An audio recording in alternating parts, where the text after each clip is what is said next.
আসসালামু আলাইকুম সুপ্রিয় 2024 সালের এসএসসি পরীক্ষার্থীবৃন্দ, ইতিমধ্যে তোমাদের প্রথম পর্যায়ের অনলাইন আবেদন শেষ হয়েছে। সামনে তোমাদের ফলাফল প্রকাশিত হবে, অর্থাৎ তুমি এখানে যে সর্বনিম্ন 5টা এবং সর্বোচ্চ 10টা কলেজের চয়েস দিয়েছো, এই কলেজ চয়েসের ফলাফল কবে প্রকাশিত হবে এবং কিভাবে তোমরা এই কলেজ চয়েসের ফলাফল দেখবে এ বিষয়ে এই ভিডিওতে মূলত আলোচনা করব। বরাবরের মতো আমি আপনাদের সাথে রয়েছি মাহমুদ। যদি আমাদের এই চ্যানেলে নতুন হয়ে থাকেন, চ্যানেলটি সাবস্ক্রাইব করে রাখার জন্য রিকোয়েস্ট থাকবে পরবর্তী এরকম নিত্য নতুন সকল প্রয়োজনীয় ভিডিও সবার আগে পাওয়ার জন্য। Thank you so much. অবশ্যই সম্পূর্ণ ভিডিওটি শেষ পর্যন্ত দেখবেন।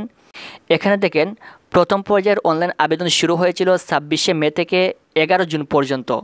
11 জুন পর্যন্ত কিন্তু প্রথম পর্যায়ের অনলাইন আবেদন শেষ হয়েছে।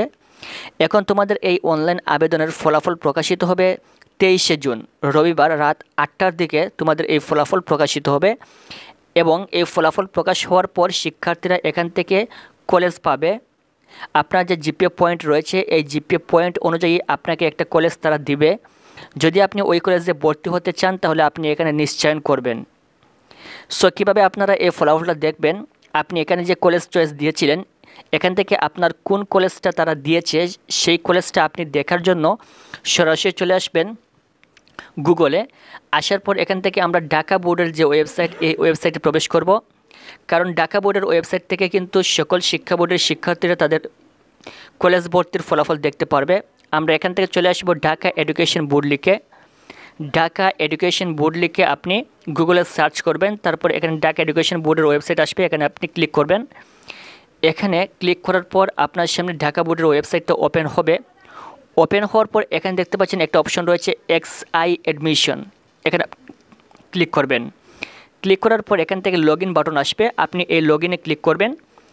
লগইনে ক্লিক করার পর এখান থেকে আপনার যে এডুকেশন আইডি এবং পাসওয়ার্ড রয়েছে এই দুইটা আপনি এখানে দিবেন। ইউজার আইডি এবং পাসওয়ার্ড এই দুইটা দিয়ে আপনি এখানে লগইনে ক্লিক করবেন। এখান থেকে লগইন করার পর আপনার সামনে এরকম একটা ইন্টারফেস চলে আসবে, সরাসরি আপনার প্রোফাইলে নিয়ে আসবে। এখান থেকে বাম পাশে একটা অপশন দেখতে পারবেন নির্বাচন লেখা রয়েছে, আপনি এই নির্বাচন লেখার উপর ক্লিক করবেন। নির্বাচন লেখার উপর ক্লিক করার সাথে সাথে আপনি দেখতে পারবেন এখানে কিন্তু আপনাকে তারা যে কলেজটা দিয়েছে সেই কলেজের নামটা আপনি খুব সহজে এখান থেকে দেখতে পারবেন। এখানে দেখতে পাচ্ছেন রয়েছে প্রথমে কলেজের নাম, আপনাকে যেই কলেজ তারা দিয়েছে সেই কলেজের নামটা কিন্তু প্রথমে রয়েছে।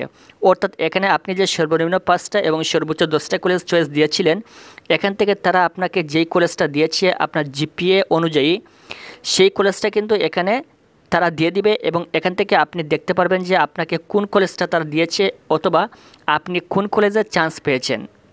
এটা হচ্ছে 1 নম্বরে। 2 নম্বরে এখানে আপনার EIN নাম্বার দেওয়া থাকবে, তারপর শিফট দেওয়া থাকবে, ভার্সন দেওয়া থাকবে, বিভাগ দেওয়া থাকবে, এগুলো আপনি একটু দেখে নেবেন। তারপর এখান থেকে তারা বলছে যে যদি আপনি অটো মাইগ্রেশন অন করতে চান তাহলে আপনি এখান থেকে অন করতে পারবেন। অর্থাৎ এখানে আপনার যে কলেজগুলো আপনি দিয়েছিলেন এখান থেকে যদি আপনার পছন্দের কলেজ না আসে তাহলে আপনি চাইলে মাইগ্রেশন অন করতে পারেন। মাইগ্রেশন অন করলে এখানে যে সকল কলেজ আপনি চয়েস দিয়েছিলেন এখান থেকে যে কোনো কলেজে যদি সিট ফাঁকা হয়, সিট খালি হয়, তাহলে তারা যে কোনো কলেজে আপনাকে নিতে পারে। আপনি যদি চান যে এখানে আপনি যতগুলো কলেজ চয়েস দিয়েছিলেন এখান থেকে যে কোনো কলেজে আপনি ভর্তি হলেই হবে, সমস্যা নেই, তাহলে আপনি অটো মাইগ্রেশন অন করতে পারেন।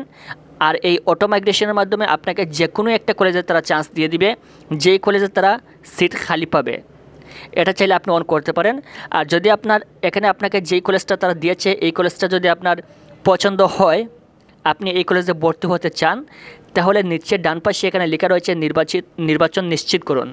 আপনি এই নির্বাচন নিশ্চিত করুন এই লেখার উপর ক্লিক করবেন। আর যদি আপনি এই কলেজটা দেখেন যে আপনার পছন্দ হয় নাই তাহলে আপনাকে এখানে কিছু করতে হবে না।